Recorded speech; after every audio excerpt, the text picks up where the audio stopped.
Bonjour à tous. On va parler du petit déjeuner ce matin. Vous petit déjeuner, vous, le matin? Alors en fait, il faudrait rendre à César ce qui est à César. Le petit déjeuner, jadis, il n'y a pas si longtemps que ça s'appelait le déjeuner. Parce que le petit déjeuner, c'est en fait un repas très conséquent. C'est le plus conséquent de la journée. Ça devrait être le plus conséquent de la journée. Alors tout ça dit comme ça, le matin repas de roi, à midi repas de prince et le soir repas de mendiant. C'est un vieil adage qui est vrai d'un point de vue chronobiologique. On y reviendra, j'espère, une autre fois. Alors, ça ne sert à rien de dire ça et d'avancer ça comme ça. Maintenant, on va voir un tout petit morceau du petit déjeuner. Qu'est-ce qui est important de faire et surtout de ne pas faire.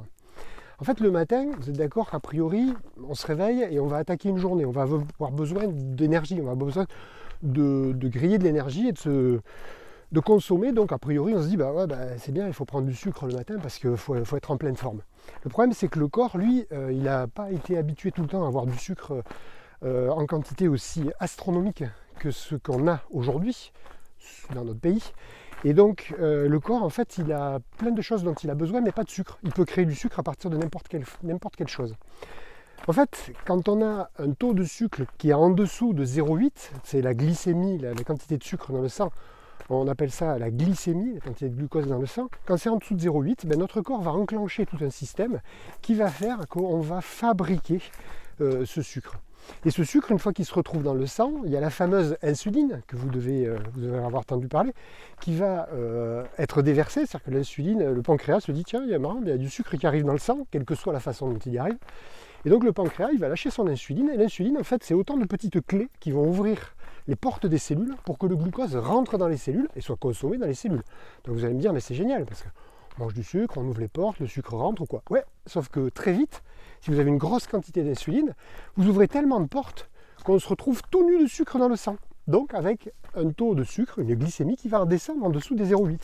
Et là, qu'est-ce qui se passe? C'est que notre corps, il a besoin de sucre. Donc soit on a besoin de sucre, on a envie d'en manger, la fringale, soit il va en fabriquer de toute façon, à partir du foie notamment, à partir du glycogène. Enfin, il y a tout un système qui est bien foutu, qui est recrutable de façon progressivement croissante et qui ne nous mettra quasiment jamais en manque de sucre. On y reviendra.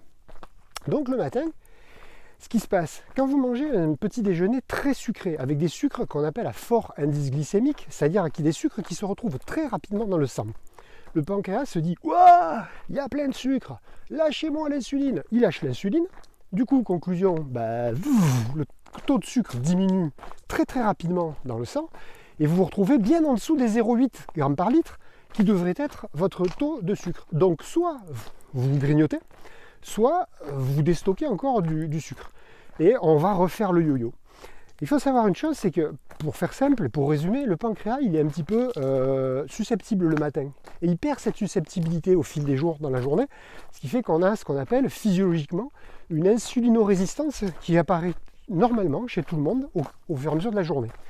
Dit autrement, le matin, vous prenez un baba au rhum, c'est une vraie catastrophe. Parce que vous avez un taux de sucre qui va monter en flèche, l'insuline qui va monter en flèche. Donc du coup, le taux de sucre qui va descendre en flèche. Et vous allez faire le yo-yo et vous allez vous préparer à développer ce qu'on appelle un diabète de type 2. Alors que le même baba au rhum que vous aurez pris gourmand à 4 heures, ce même baba au rhum là, à 4 heures, il sera beaucoup moins toxique. Voilà. On y reviendra, mais l'important, surtout pensez-y, surtout pour les enfants, c'est de ne pas donner des sucres rapides le matin. Sinon, votre gamin, il aura faim à 10 heures. Mais, bien pensé, vous avez acheté des barres chocolat peut-être pour lui donner à 10 heures le matin. Je ne veux pas vous dire, mais a priori, ça l'entretient vers un diabète de type 2. Donc, vive les petits déjeuners des Anglais. Allez, à une prochaine.